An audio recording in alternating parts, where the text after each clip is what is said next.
The House of Representatives has voted to impeach the President of the United States for only the third time in American history.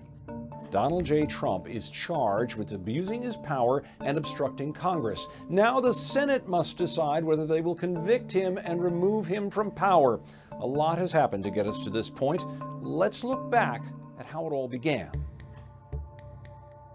By now, you know the story. President Trump freezes military aid to Ukraine. In July, he speaks with the Ukrainian president by phone and asks him to investigate a political rival, Joe Biden. Shortly after, the Inspector General of the intelligence community, Michael Atkinson, receives a whistleblower complaint. It alleges President Trump pressured Ukraine to interfere in the 2020 election, and the White House tried to cover it up. Atkinson sends the complaint to the acting director of national intelligence, Joseph Maguire, and this is where things break down. The whistleblower law says the director shall send the complaint to Congress, but Maguire does not do that. This complaint is different than most. It involves Maguire's boss, the President of the United States, and his conversations with a foreign leader. And those discussions may be subject to executive privilege, being withheld from the public for purposes of national security or to protect internal deliberations. A privilege that I do not have the authority to waive. So instead of sending the complaint to Congress, Maguire asks the White House for guidance. You went to the subject of the complaint for advice first about whether you should provide the complaint to Congress. I believe that everything here in this matter is totally unprecedented. Maguire forwards the complaint to the Justice Department. At this point, the process stalls. This is when Inspector General Atkinson tips off Congress about the existence of the complaint, and the House of Representatives starts to investigate. There's a series of leaks, and the accusations within the complaint are made public. This puts pressure on the White House, and President Trump confirms that he discussed Joe Biden on his call with the Ukrainian president. That call was a great call. It was a perfect call. A perfect call. With that, the House launches an impeachment inquiry. The president must be held accountable. No one is above the law. The next day, the White House declassifies a rough transcript of the call, and the whistleblower complaint is sent to Congress. House Democrats begin to subpoena employees of the executive branch, threatening contempt citations if they don't show up.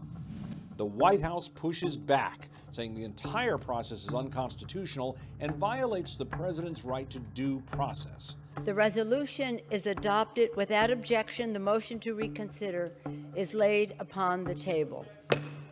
So the House formalizes its inquiry with a vote that predictably falls along party lines and holds a series of private and public hearings. I found the July 25th phone call unusual because, in contrast to other presidential calls I had observed, it involved discussion of what appeared to be a domestic political matter.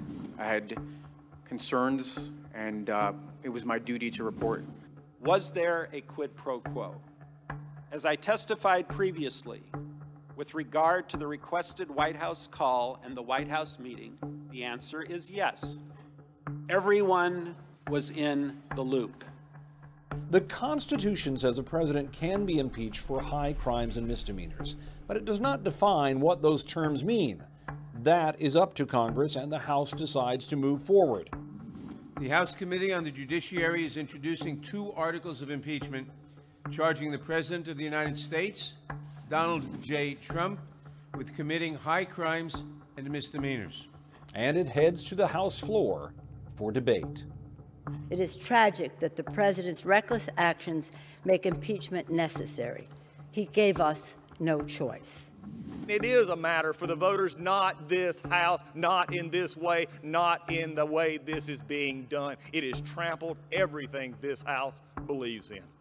In an historic vote, the House of Representatives charges President Trump with abusing his power and obstructing Congress.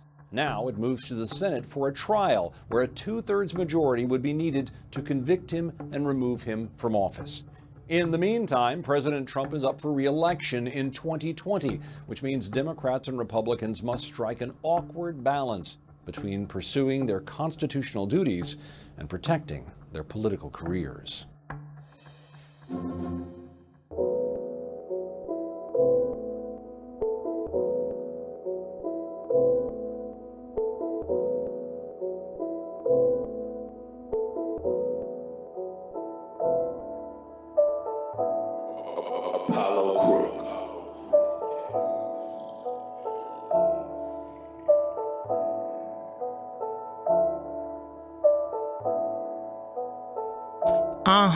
Yeah, my trigger fingers itching for your pension, so I'm on a mission. Got